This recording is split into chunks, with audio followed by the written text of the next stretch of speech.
নমস্তে সবাইকে। আমি রামকৃষ্ণ মিশন কানপুর থেকে আর কানপুর আশ্রম থেকে সবাইকে নমস্তে বলছি।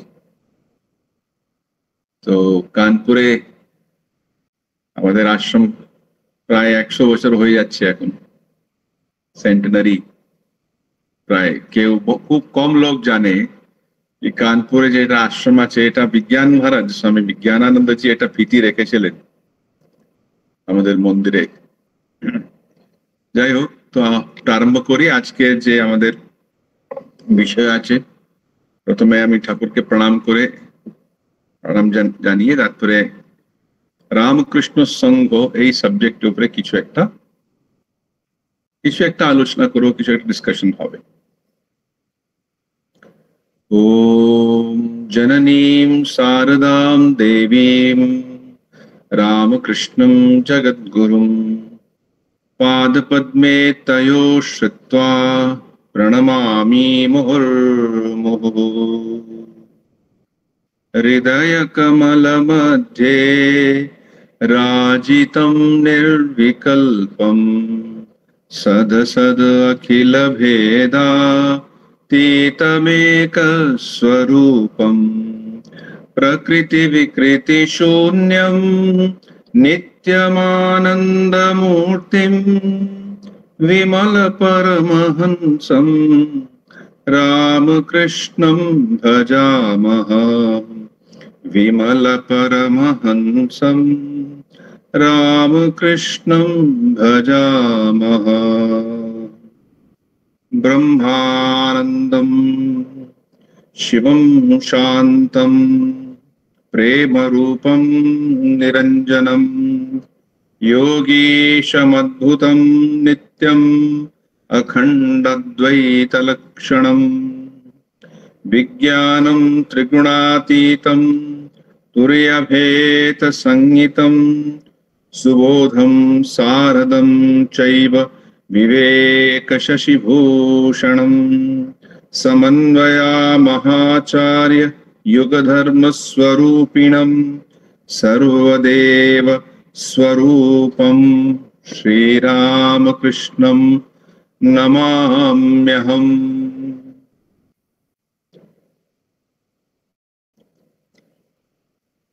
তো আজকে অনেকদিন পরে আবার সারস গ্রুপ সঙ্গে এই ইন্টারাকশন হচ্ছে, এই বলা হচ্ছে। খুব ভালো এই কাজটা যে হচ্ছে অনলাইন, থ্যাঙ্কস টু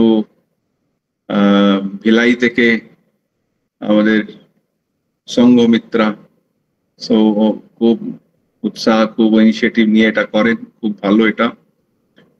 এইরকম যদি ইনিশিয়েটিভ কেউ নেয় তাহলে অনেক কিছু করা যায়।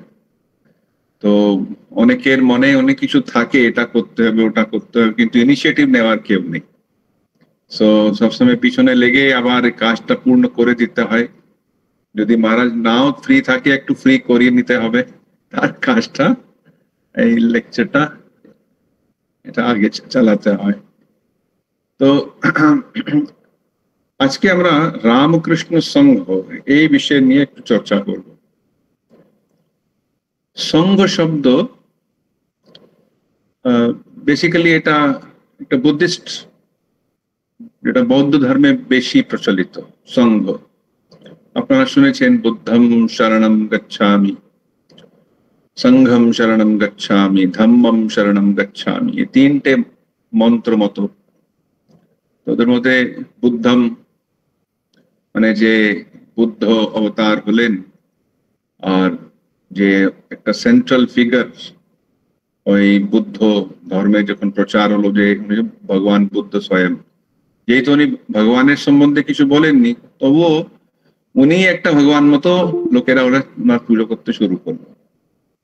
আর ধম্মম, যে উনি কয়েকটা সিদ্ধান্ত দিলেন আমাদের, ধম্মম ধর্মম। পালি ল্যাঙ্গুয়েজে, পালি ভাষায় ধম্মম মানে ধর্মম, সঙ্গম গচ্ছামি মানে আমি বুদ্ধের শরণম যাই, উনি যা বলেছিলেন ধর্মম ওটা ওই শরণে যাই। আর লাস্টে হচ্ছে সংঘম শরণম গচ্ছামি, উনি যেটা সঙ্গ শুরু করলেন ওই শরণে যাই। তো হতে পারে ওখান থেকেই স্বামী বিবেকানন্দ এই শব্দটা নিয়েছেন, ওই সঙ্গ। এমনিও সঙ্গ শব্দ বেদে আছে, সঙ্গচ্ছদ্বম সম্বতদ্বম সম্ভো মনাম চিজানতাম। সঙ্গ শব্দ তো সংস্কৃতের শব্দ একটা।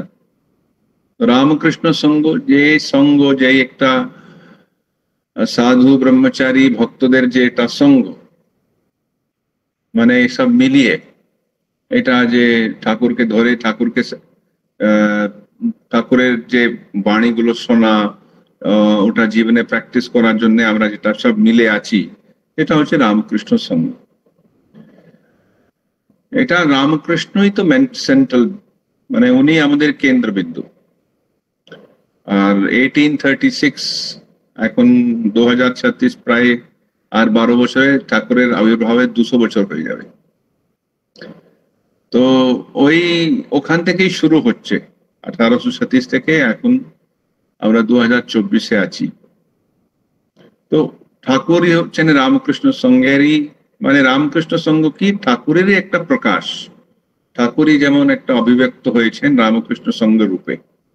এখন যে গান হলো কি সঙ্গরূপী শ্রী রামকৃষ্ণ, সঙ্গ মানে শ্রী রামকৃষ্ণই একটা সঙ্গের রূপ ধারণ করেছেন।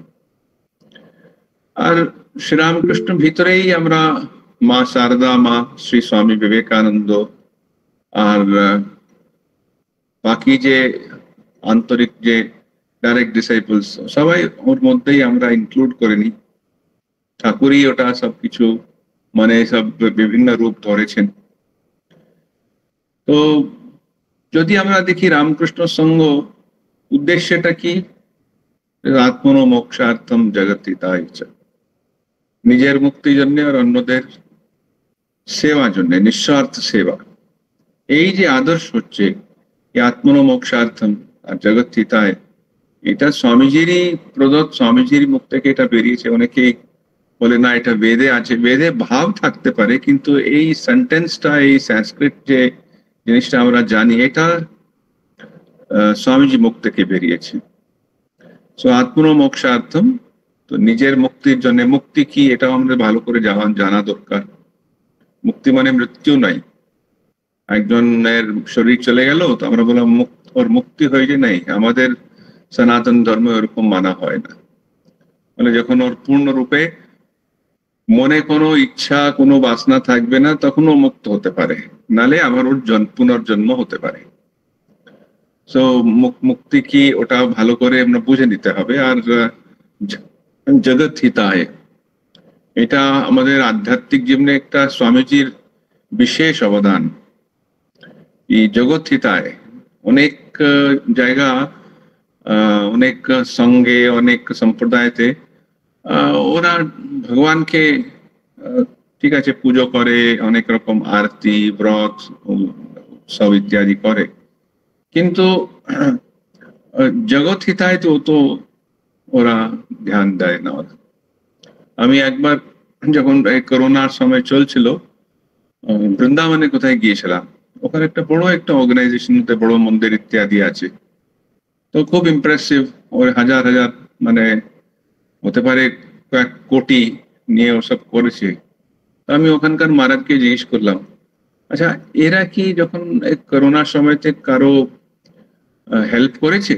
বলতে হ্যাঁ, এই 2-3 দিন কিছু একটা ছোট করলো ব্যাস। বলে এত টাকা আছে লোকেদের জন্য, কি কত কিছু করা যায়, তো ওদের খাওয়ার ব্যবস্থা করা যায় এইসব না। উনি বললেন না ঠিক আছে, ওর কিন্তু এটা ওনার ভাব নেই। ওদের ভাব হচ্ছে জাস্ট ওই, মানে একটা লিমিটেড, ওদের যেমন পুজো আছে, আবার ওই রকম, মানে যেটা ট্রেডিশনাল স্পিরিচুয়ালিটি যেটা বলা হয়, ট্রেডিশনাল রিলিজিয়াসিটি ওইরকম। কিন্তু রামকৃষ্ণ মিশনে, রামকৃষ্ণ সঙ্গে আমরা সবসময় অন্যদের নিয়ে, ওনাদের সম্বন্ধে কিছু ভাবি, কিছু না কিছু করতে থাকি, প্রায় সব মিলিয়ে কিছু না কিছু করতে থাকি।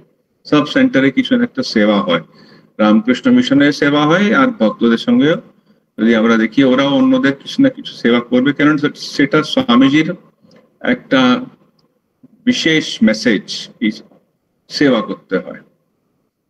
তো রামকৃষ্ণ সংঘের স্থাপনা কে করলেন যদি দেখা যায়, তো ঠাকুর স্বয়ং এটা শ্রীরামকৃষ্ণদেব স্বয়ং রামকৃষ্ণ সংঘের স্থাপনা করলেন।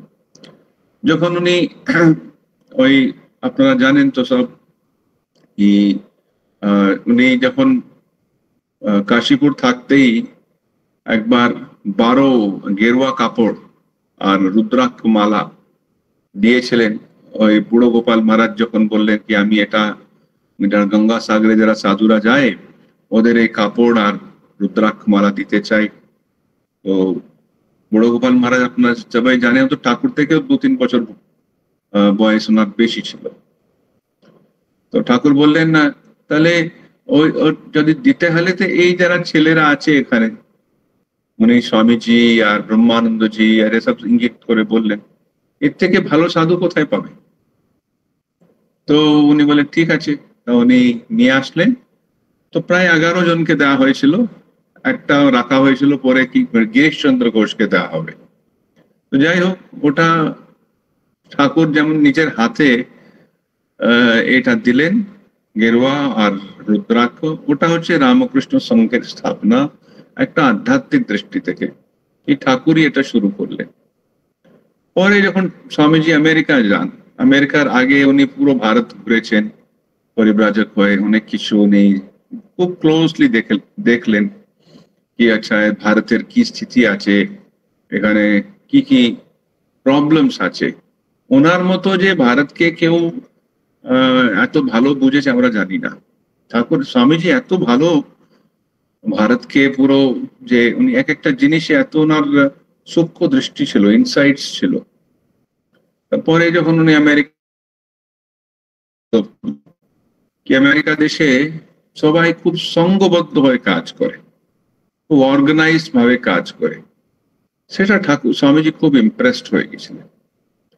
একটা পুরনো স্মৃতি আছে কি একবার একজন ভক্ত মহিলা, তার সঙ্গে স্বামীজি থেকেছেন ওনার বাড়িতে। তো স্বামীজি বলছেন আমার লাইফে একটা বড় অ্যাট্রাকশন হয়েছে।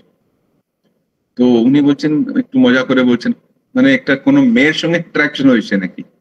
তখন স্বামীজি গম্ভীর ভাবে বলছেন না, হচ্ছে অর্গানাইজেশন, মানে একটা অর্গানাইজ হয়ে কাজ করতে হবে। এটা আমি আমেরিকায় দেখলাম কত ভালো রেজাল্টটা পাওয়া যায় আমরা সবই সংঘবদ্ধ যদি হয়। ভারতে ওটা ছিল, কিন্তু ওভার দি ইয়ার্স আমরা সব ওটা আমাদের হাতে থেকে বিভিন্ন কারণে চলে গেল। তো যখন স্বামীজি ফিরে এলেন 1897-এ, স্বামীজি ফিরেছেন মান্থ অফ জানুয়ারিতে আবার ফেব্রুয়ারিতে উনি এখানে গেলেন। পুরো মানে এন্ড অফ জানুয়ারি এসছেন শ্রীলঙ্কা, তারপরে তামিলনাড়ু বিভিন্ন জায়গাতে ওনার যে প্রসিদ্ধ লেকচার গুলো হলো, একটা হলো মদুরাইতে মান মধুরা, কুম্ভকোণম, আবার চেন্নাইতে স্বামীজির প্রসিদ্ধ 5টে লেকচার হলো। যারা দেখেছেন ভালো, নালে যারা যাবে ওই দেখেন ওখানে মারিনা বিচ আছে চেন্নাইতে। ওই যে মারিনা বিচ ধারে যে রোড আছে, রোডের এইদিকে একটা পুরনো বিল্ডিং, সেটা বলে বিবেকানন্দ হাউস। তামিল ভাষায় হাউসকে বলে ইল্লম। সো ওর লোকাল নাম হচ্ছে বিবেকানন্দ ইল্লম। ওখানে স্বামীজি 9 দিন ছিলেন। এখন ওটা রামকৃষ্ণ মিশনের একটা উপকেন্দ্র, ওই চেন্নাই মঠেরই। ওখানে সুন্দর এক্সিবিশন আছে। আর শশী মহারাজ পরে স্বামীজি পাঠালেন, আর শশী মহারাজ ওখানে ছিলেন। আমাদের রামকৃষ্ণ মিশন সাউথ ইন্ডিয়াতে ওখান থেকে শুরু হয়েছে। তো তারপরে স্বামী যখন আমেরিকা চেন্নাই থেকে এসছেন কলকাতা, তখন উনি 1st of May একটা মিটিং ডেকেছেন। মিটিং ডেকে বলরাম বসুর বাড়িতে, তখন তো বেলুড় ছিল না, কোন রকম আমাদের এখন যে আশ্রমগুলো দেখছি কিছুই তো ছিল না তখন। বলরাম বোসের বাড়ি মানো আমাদের হেডকোয়ার্টার তখন। তো ওখানে স্বামীজি তো খুব বলরাম বোসকে খুব ভালোবাসতেন, এত ভালোবাসতেন কে বলতেন মশাই যদি আপনি আমাদের ফ্রন্ট ডোর থেকে ধাক্কা মেরে যদি বাইরে করে দেন, আমরা ব্যাক ডোর থেকে চলে আসবো। মানে এত আন্ডারস্ট্যান্ডিং ছিল, এত ভালোবাসা ছিল। তো বড় বাড়ি, তো ওই বাড়িতেই স্বামীজি উপর যে ঘর আছে এখন যেখানে মন্দির আছে, ওই মন্দিরে স্বামীজি একটা মিটিং ডেকে বললেন কি আমরা যার নামে সব কিছু আমরা করছি ওর নামেই আমরা এই অর্গানাইজেশন করব। স্বামীজি নিজে নামে করেননি, অন্য কিছু কিছু বলেননি, বলে রামকৃষ্ণ সংঘ মানে রামকৃষ্ণ মিশনের স্থাপনা করলেন। তো এখন 127 ইয়ার্স হয়ে গেছে। রামকৃষ্ণ মিশনের 125 ইয়ার্স সব আমরা সেলিব্রেট করলাম বিভিন্ন ভাবে। অনেক জায়গায় সেমিনার হলো, লেকচার্স হলো, বই লেখা হলো, স্পেশাল ইস্যু বেরোলো, আর্টিকেলস লেখা হলো, বিভিন্ন রকমের একটা ছোট বোধহয় একটা স্ট্যাম্প মতো কিছু ইস্যু করা হয়েছিল, একটা স্পেশাল কয়েন ইস্যু করা হলো, অল ইন্ডিয়া ইউথ কনভেনশন হলো, ভক্ত সম্মেলন হলো। এটা করলে ওই জিনিসের উপরে সব আমরা ফোকাস করি। তো রামকৃষ্ণ মিশনের ওটা তো মানে প্রথম ঠাকুর শুরু করলেন, স্বামীজি একটা অর্গানাইজেশনাল রূপ দিলেন, স্বামীজি একটা জেনারেল প্রেসিডেন্ট হলেন, কিন্তু ওটা জাস্ট ফর লিটল টাইম। তারপরে উনি রাজা মহারাজকেই সবকিছু দিয়ে দিলেন, বলেন রাজা মহারাজই, ওনার অ্যাডমিনিস্ট্রেটিভ ক্যাপাসিটি খুব বেশি, আর উনি আধ্যাত্মিকার দৃষ্টি থেকে খুব আমার থেকেও আগে। আর স্বামীজি ওনাকে সবকিছু করে তারপর একটা ট্রাস্ট করে দিলেন। ট্রাস্টেই এখন সবকিছু, রামকৃষ্ণ মিশন একটা ট্রাস্ট, তো এই ট্রাস্টেই সবকিছু উনি সব দিয়ে দিলেন, নিজের কিছুই ছিল না। এই পর্যন্ত আছে কি একবার স্বামীজি কোথায় বেলুড় মঠে ছিলেন, কোথায় যাওয়ার ছিল, তো ওনার কাছে কোনো টাকা নেই। উনি গিয়ে আবার রাজা মহারাজ কাছে জিজ্ঞেস করছেন ওই যে মানে বোট ভাড়া দরকার, একটু টাকা দেবে, একটু আমি আমি যাবো ওইদিকে। উনি তো ওটা শুরু করেছিলেন। তো স্বামীজি ওটা শুরু করলেন, আর ধীরে ধীরে 1902 জুলাইতে তো স্বামীজির মহাসমাধি হলো। কিন্তু রামকৃষ্ণ মিশনের আর একটা যেটা আই থিঙ্ক 1907 না 10 এরকম আছে, আমার ওই ইয়ারটা মনে পড়ছে না এখন, ওটা তখন একটা ফর্মাল রেজিস্ট্রেশন করতে হয়, সোসাইটি অফ সোসাইটি রেজিস্ট্রেশন। তো ওখানে রেজিস্ট্রেশন করা হলো, তো ওটাও 100 বছর থেকে বেশি হয়ে গেছে। আর কিছু একটা লিগাল তখনকার যে ব্রিটিশ গভর্নমেন্টের ল ছিল, এখনো ওটা চলছেই। তো মানে লিগাল হচ্ছে কি একটা রামকৃষ্ণ মঠ, একটা রামকৃষ্ণ মিশন, অ্যাকচুয়ালি দুটো একই আলটিমেটলি বলতে গেলে, কিন্তু হ্যাঁ লিগাল বডিজ, লিগাল রেজিস্ট্রেশন ওটা একটা আলাদা আছে। রামকৃষ্ণ মঠ কয়েকটা করতে পারে উইদাউট এনি প্রবলেম, আর মিশন যেটা আছে ওদের কিছু ওই সোসাইটিস অ্যাক্টে একটু আলাদা প্রভিশন আছে। তো ওটা আমরা নিয়ে এখন ডিসকাশন করবো না, আমাদের প্র্যাকটিক্যালি সব মঠ মিশনে একই কাজ হয়। হ্যাঁ কয়েকটা যেটা মঠ সেন্টার আছে ওখানে পুজো হয়, ওখানে দুর্গা পুজো হলো আর কালী পুজো হলো, ওই রকম ধরনের অ্যাক্টিভিটি বেশি হতে পারে। যেমন একটা অন্য সেন্টার হলো ও যেখানে এরকম পুজো নেই, অন্য কাজ হয়, তো ওটা বলে কি এটা মিশন সেন্টার। আর ভারতের বাইরে যেটা আছে সেটা বলে কি Vedanta societies. So Vedanta societies basically আমাদের আমেরিকা থেকে শুরু হলো। স্বামীজি প্রথম আমেরিকাতে 1895-এ দুটো শুরু করলেন, একটা স্যান ফ্রান্সিসকো থেকে আর একটা নিউ ইয়র্ক থেকে, এই দুটোই এখনো চলছে। তো এটা হলো একটা লিগ্যাল ফর্ম।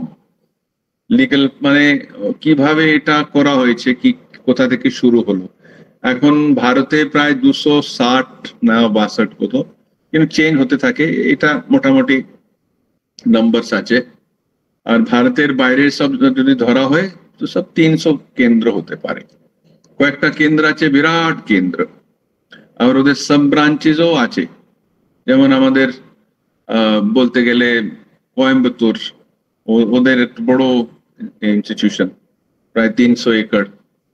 হ্যাঁ 300 একরে কত স্কুল আছে, আবার ইউনিভার্সিটি একটা ওদের ব্রাঞ্চ আছে, পুরনো কয়েকটা আছে, স্টেডিয়াম আছে, ওদের বিরাট অ্যাক্টিভিটি আছে।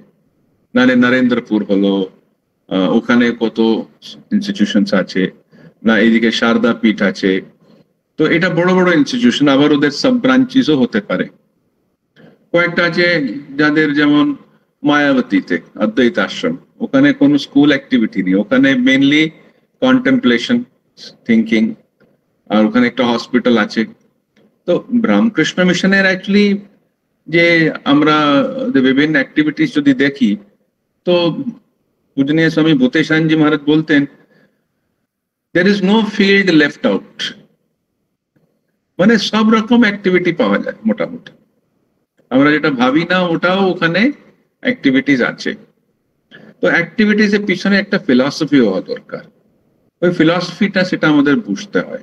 তো অনেকে ভাবে রামকৃষ্ণ মিশন মানে একটা শব্দ আছে, প্রায় প্রায় 8-9 বছর আগে এটা ডিসকাশন হয়েছিল, আরো বেশি হবে, কি কি রামকৃষ্ণ মিশন কি একটা এনজিও? হ্যাঁ, এই শব্দ অনেকেই নতুন এখন শিখেছে না, এনজিও না, নন গভর্নমেন্ট অর্গানাইজেশন, শুধু এটা কি শুধু এনজিও? তখন এই যখন ডিসকাশন হলো, ডিসকাশনের পরে আমরা একজন মহারাজ কাছে শুনলাম এনজিও, শুধু এনজিও নেই, এনজিও শব্দ একজন ওয়েস্টার্নার আছে, ও একটা কয়েন করেছে কি হ্যাঁ এটা এনজিও মানে non government organisation, charitable organisation ইত্যাদি। কিন্তু রামকৃষ্ণ মিশন শুধু একটা এনজিও নেই, এটা একটা পরম্পরা, এটা আধ্যাত্মিক পরম্পরা, এটা একটা ভাবার একটা দৃষ্টিভঙ্গি, এরকম করতে হবে, এরকম ভাবতে হবে, এরকম একটা অ্যাপ্রোচ। এটা একটা কালচারাল গ্রুপ, একটা স্পিরিচুয়াল মুভমেন্ট। ওর মধ্যে মেন হচ্ছে রিনাউন্সিয়েশন এন্ড সার্ভিস, ত্যাগ और সেবাকে মাঝখানে রেখে, আর God realization as a purpose of life, মানে ঈশ্বর লাভই জীবনের লক্ষ্য, এটা সবসময় আমাদের একটা সেন্ট্রাল পয়েন্ট।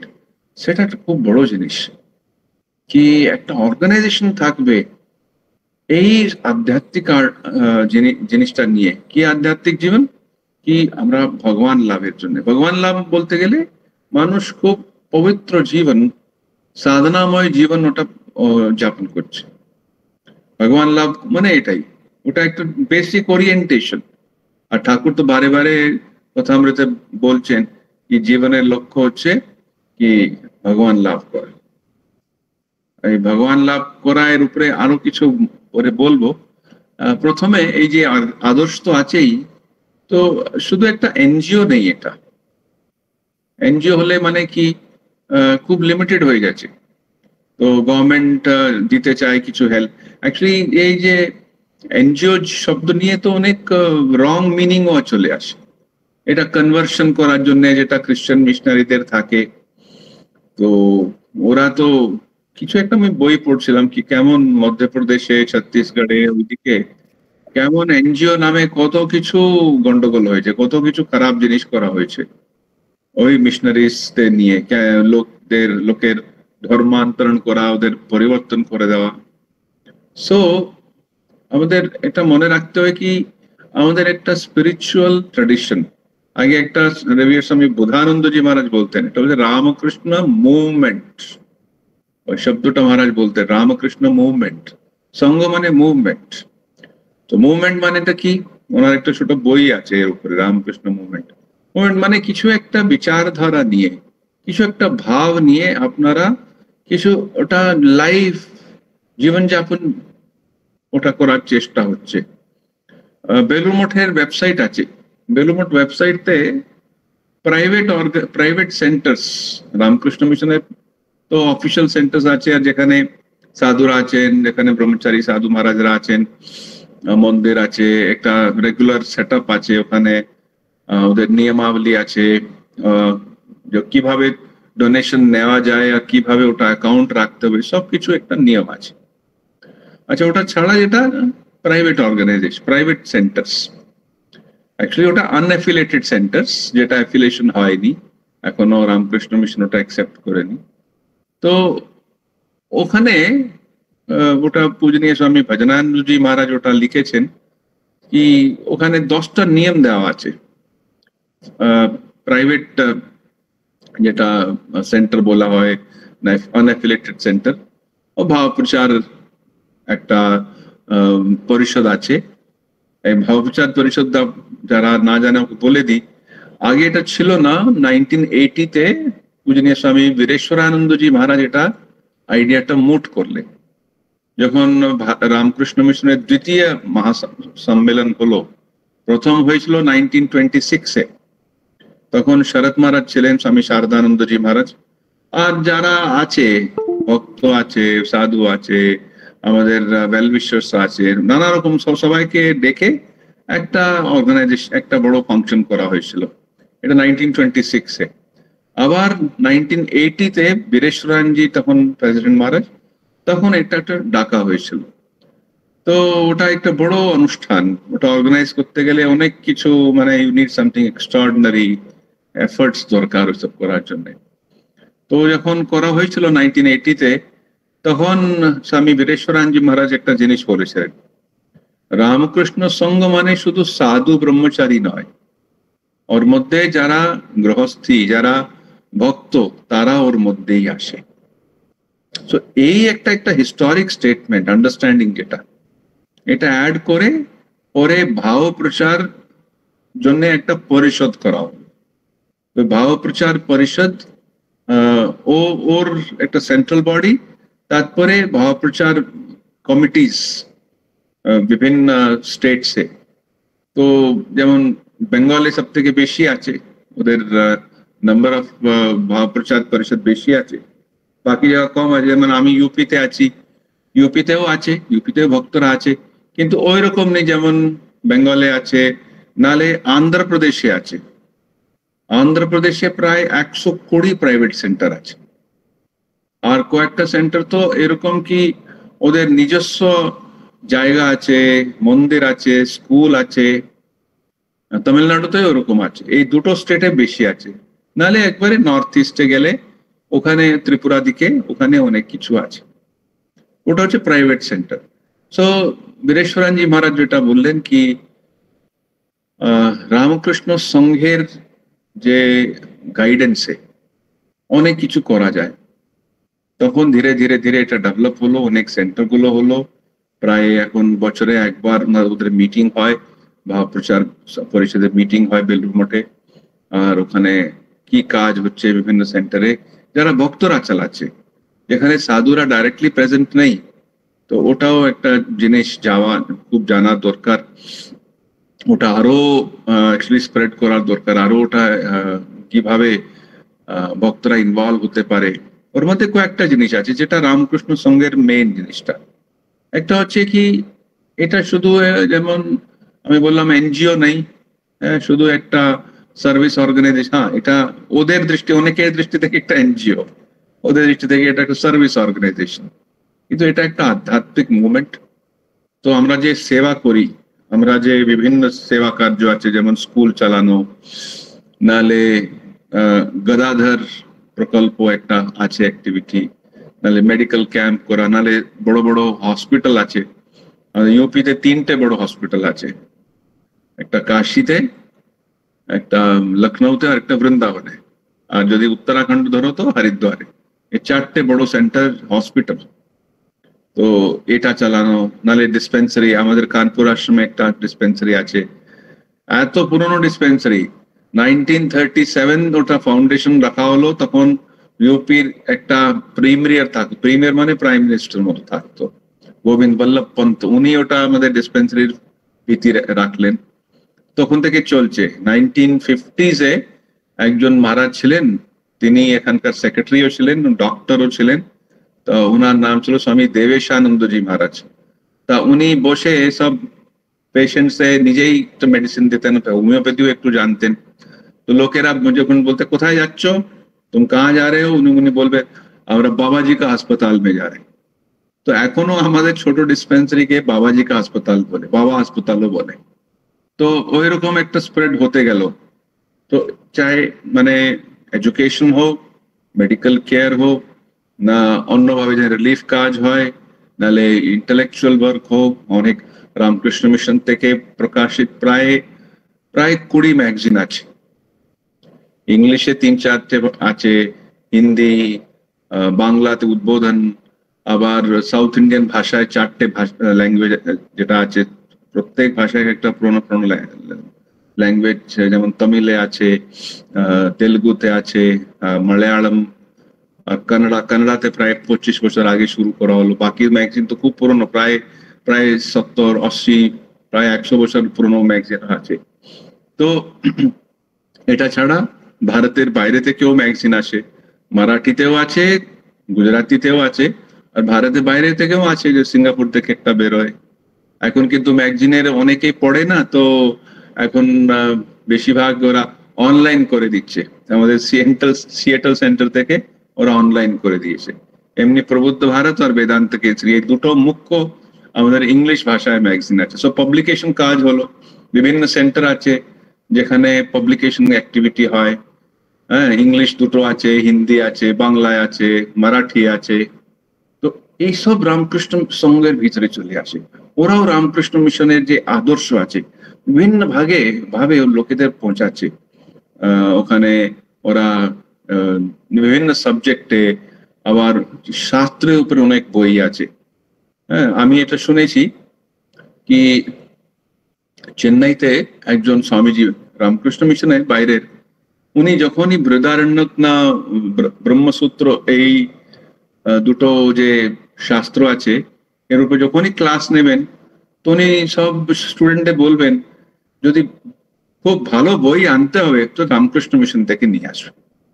ওদের বইতে কোনো ভুল থাকে না, একদম স্বামী গম্ভীরানন্দ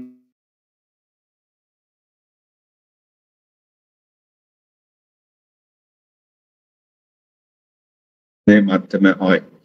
যদি স্পিরিচুয়াল হয়, যেমন বিভিন্ন ভক্তরা আসে, দীক্ষা নেয়, এর মধ্যে যারা শুনছে এর মধ্যে অনেকেই দীক্ষা নিয়েছে, হতে পারে অনেকেই দীক্ষা নেয়নি। তো এটা একটা স্পিরিচুয়াল অ্যাক্টিভিটি, কি সবাই আধ্যাত্মিক জীবন যাপন করার জন্য একটা মার্গদর্শন নেওয়ার জন্য, একটা ওই ওই লাইনে, হ্যাঁ, ওই দিকে যাওয়ার জন্য দীক্ষা নিয়েছে, জপ ধ্যান করে। এটাও ইম্পর্টেন্ট, শুধু দীক্ষা নেওয়া নেই, শুধু দীক্ষার নেওয়ার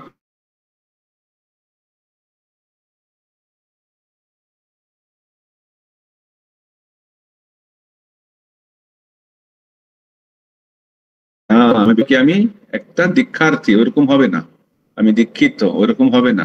দীক্ষিত ঠিক আছে, কিন্তু ওর পরে যে আমরা গুরু থেকে মন্ত্র পেয়েছি ওই মন্ত্রকে বারে বারে রিপিট করতে হবে, জপ করতে হবে, তখনই আমরা ওই দীক্ষার নেওয়ার যে প্রয়োজনটা সেটা পূর্ণ করতে পারছি। কিন্তু আছে, অনেকে আছে যারা খুবই সিনসিয়ারলি, খুবই রেগুলারলি করে।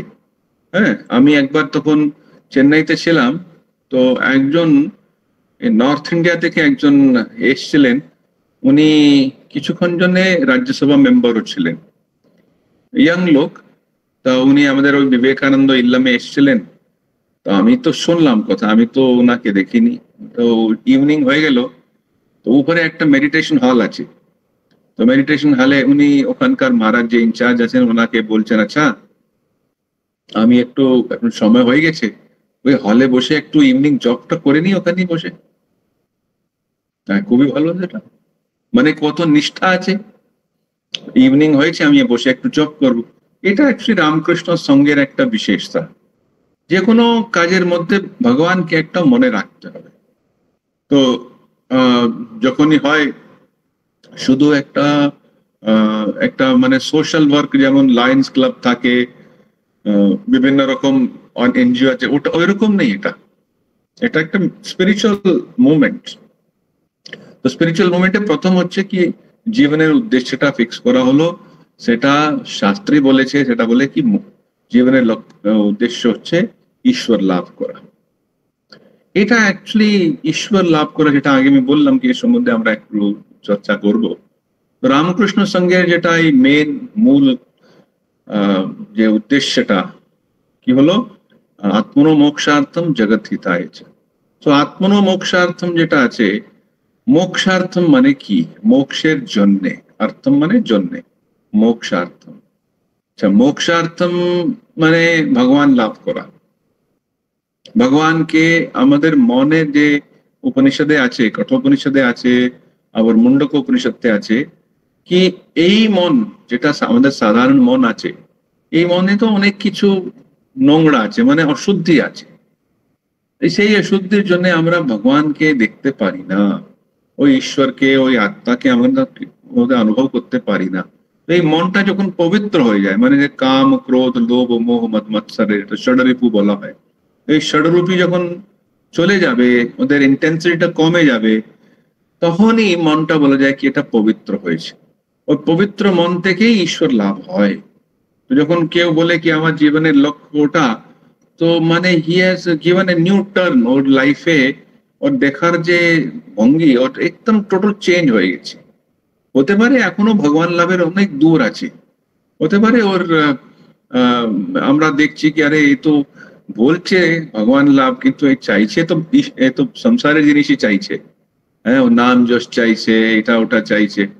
কিন্তু যেটা গীতাতে লেখা আছে কি যদি কেউ এরকম ভেবে নিয়েছে কি হ্যাঁ আমি এটা ভগবানকে চাইছি, ওটা ভিতরে ও পুরো নিশ্চিত করে নিয়েছে, সম্যক ব্যবস্থিত হিসাহা, সম্যক ব্যবস্থিত হিসাব মানে ও ঠিক ঠিক ভেবেছে, সম্যক মানে ঠিক ঠিক, ব্যবস্থিত ওর ওই রকমই একটা রেজলিউশন নিয়েছে, ও সংকল্প যেটা নিয়েছে ঠিকই নিয়েছে, ধীরে ধীরে ওটা ধরে রাখবে, ওর মধ্যে ওটা পরিবর্তন আসবে।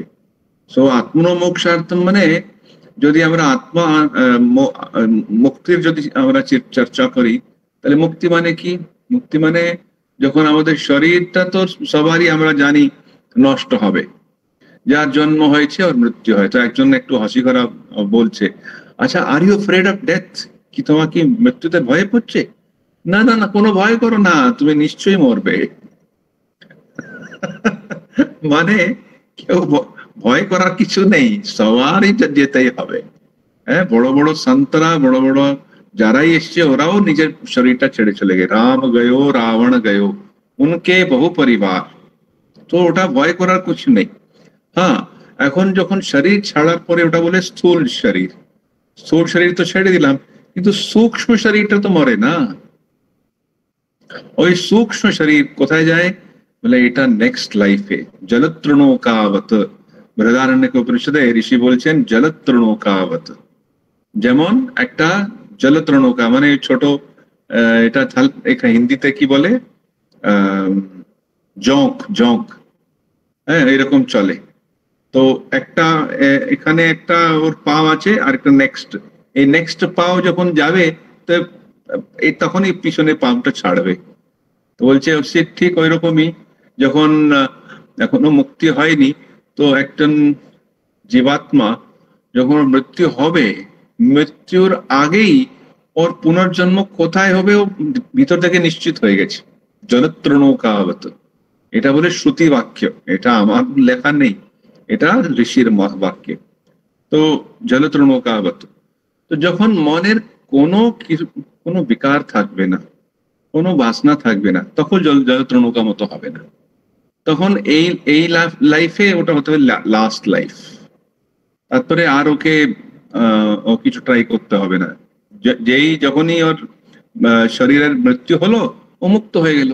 না হলে হতে পারে ক্রমমুক্তি হবে, ধীরে ধীরে যাবে, 100 বছর কোথায় থাকবে, তারপরে কোথায় যাবে, নাহলে পুনর্জন্ম হবে। তো যখন করো মৃত্যু হয়, তো আমরা অনেকবার ক্রিশ্চিয়ান টার্মসটা ইউজ করি, বলে RIP, rest in peace. Rest in peace তো একটা আলাদা আইডিয়া হয়ে গেল, মানে ও পড়ে থাকবে, তখন ওই ডে অফ জাজমেন্ট আসবে, তখন তখন পর্যন্ত থাকবে, তারপরে ডে অফ জাজমেন্ট আসবে, তারপরে ওকে জাজমেন্ট দেওয়া হবে। কিন্তু আমরা তো ওরকম মানি না, আমরা সিম্পল মানি কি যখন ওর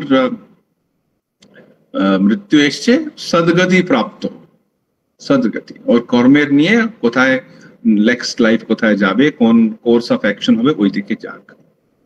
সো আত্মনোমোক্ষার্থ মতলব নিজের মুক্তির জন্য, নালে নিজের পবিত্রতার জন্যে, নালে আধ্যাত্মিক অনুভূতির জন্যে, না ভক্তি প্রাপ্ত করার জন্যে, না যোগের যে উচ্চতম একটা স্টেট আছে ওটা প্রাপ্ত করার জন্যে, অ্যান্ড জগৎ হিতায়, জগতের কি মঙ্গল, আমি কি সেবা করতে পারি।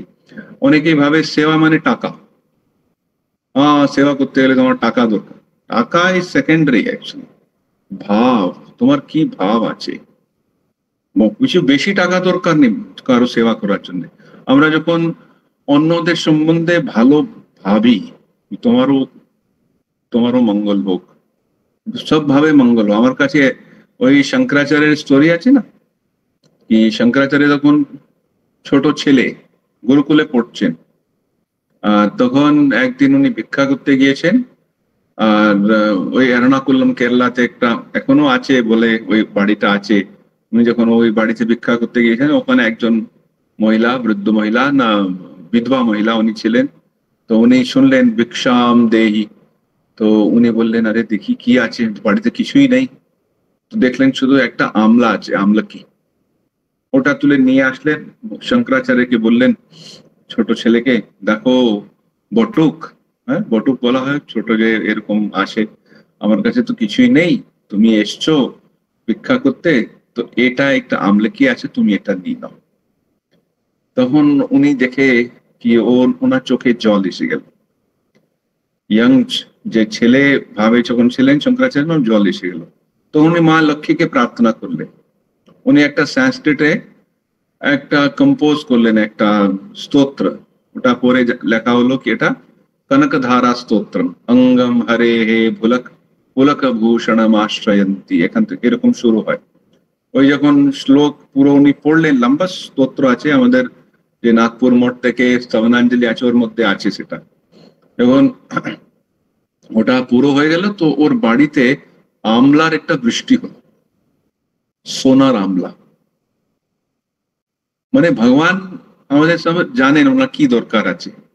তো আমাদের কি ইম্পর্টেন্ট হচ্ছে কি আমাদের কি ভাবে আমরা দিচ্ছি, আমাদের কি আমাদের ভিতরে কি ফিলিং আছে।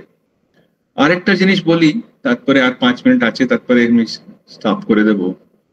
একটা হচ্ছে কি আমাদের নিজের, যখন আমরা বলছি রামকৃষ্ণ সংঘের আমরা জড়িত, we are part of that, তাহলে একটা মনে রাখতে হবে কি একটা তো স্পিরিচুয়াল লাইফ, আমাদের চরিত্র গঠন, আমাদের নিজের লাইফটা পবিত্র রাখা, যেখানে বেশিরভাগ যেটা বলেছেন কি কিভাবে কিপ মানে একটা সিনসিয়ার অনেস্ট, টাকা নিয়ে না চরিত্র নিয়ে, আর ভগবানকে ডাকা, এইসব একটা ক্লিয়ার রাখতেই হবে। সঙ্গে আর একটা আছে কি আমাদের নিজের গ্রন্থগুলো পড়তে হবে।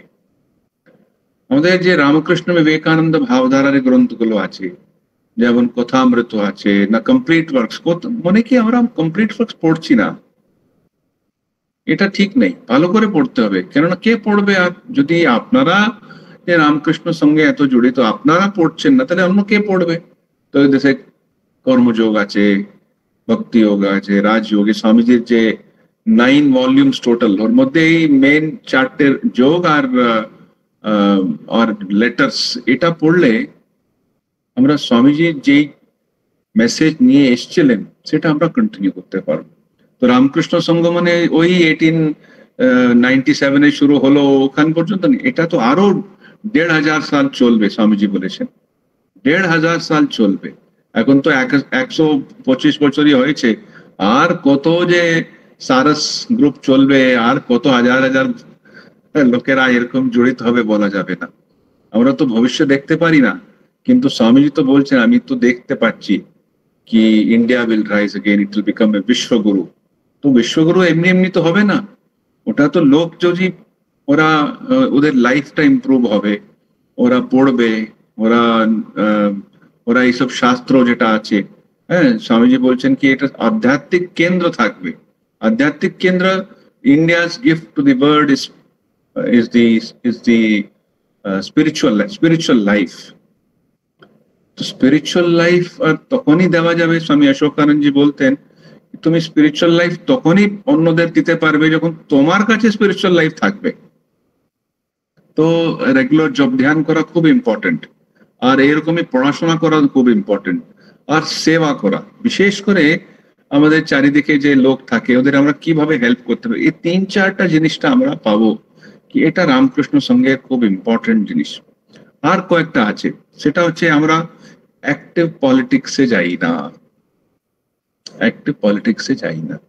সবার কিছু একটা পলিটিক্যাল ওপিনিয়ন থাকে, ওটা ঠিকই আছে, কিন্তু আমরা ওদের ঢুকি না। আর কিন্তু যার সেবা করার আছে আমরা সেবা করতে থাকি। দ্বিতীয় হচ্ছে আমরা বেশিরভাগ এই যে চমৎকার, অনেকে ইউপি দিকে তো অনেকই আছে, আরো অন্য জায়গাও আছে, ওই চমৎকার দেখাওয়া, ওর মধ্যে আমরা ঢুকি না। আমাদের না, চমৎকার একটা হতে পারে তোমার কাছে কিছু পাওয়ার আছে, ওই পাওয়ার নিয়ে হতে পারে কিছু একটা বিশেষ ধ্যান করেছে, সাধনা করেছে, তপস্যা করেছে, কিছু একটা শক্তি পেয়েছে, কিন্তু সেটা তো আধ্যাত্মিকতা নয়। রিয়েল আধ্যাত্মিকতা হচ্ছে চরিত্র নির্মাণ। তোমার লাইফটা, তোমার ব্যবহারটা, তোমার তোমার ব্যক্তিত্ব এটা পবিত্র হয়েছে কিনা, ওর মধ্যে ত্যাগের কিছু গুণ দেখা যাচ্ছে কিনা, না অহংকার ভর্তি, খুব স্বার্থী আর চরিত্র ঠিক নেই, তাহলে কি ওই চমৎকার করার কি কি কি মানে কি আমরা পেলাম ওখান থেকে?